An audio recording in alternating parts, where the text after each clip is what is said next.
if everything's up in the air, then how are things supposed to fall into place? This is a quote that my wife came up with, actually. You can check her stuff out at Brihas Tattoos. But anyways, I thought it was such a great quote. And what I believe that the quote is connected to is indecision. When we are we lack decision in a certain area, then we don't ever allow things to fall into place. And this goes into this idea of a GPS. If you have no idea where you are and you have no idea where you're going, then how are you supposed to steer your ship or your car in that direction? So the first thing that we can do to overcome indecision is to get a real clear picture on where it is that we are right now in this moment. And we do this with a thing called the clarity tool. And the first one is like, tell the truth. What is it that you like and what is it that you dislike about yourself? And you can take the time right now, if you're watching, to pause the video and write out what are the things that you really like about your life and what are the things that you really dislike about your life.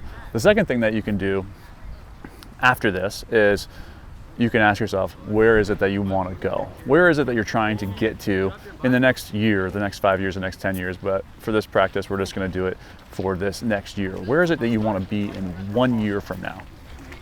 What kind of house do you want to live in? What kind of job do you want to have? What kind of relationships do you want to have? Once you get a real clear picture on where it is you're going and you have a really good idea of where it is that you are, you can then kind of set the course and set the GPS to going to where it is that you want to go. The next question that you ask yourself is, why are these goals, why is this place that you want to get to important to you? And go through each and every one of them. You can break down these goals into fitness goals, into relationship goals, into financial goals, into relationship goals, emotional, mental, spiritual goals. Once you become clear on why these things are important to you, the fourth step is to move into what action steps do you need to take to begin moving yourself towards this goal. If we know where we are and we know where we're going, then all we have to do is take small, consistent daily action, and then we're going to get there. We can let go of all of the outcomes. Indecision essentially is a survival pattern. When we are indecisive, what does it allow us to do? It allows us to remain safe. It allows us to stay in the safety of the harbor.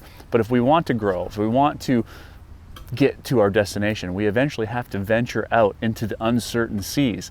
And indecision allows us to stay in the harbor. So finally, if you recognize that indecision is just keeping you playing small, it's keeping you safe, you can then choose to, through the power of the mind, to say, oh, I recognize you, indecision, and I'm not going to allow you to control my life. Today I choose to leave the harbor, to venture out into the unsafety of the known, so that I can begin to grow and I can begin to move towards where it is I want to go in my life.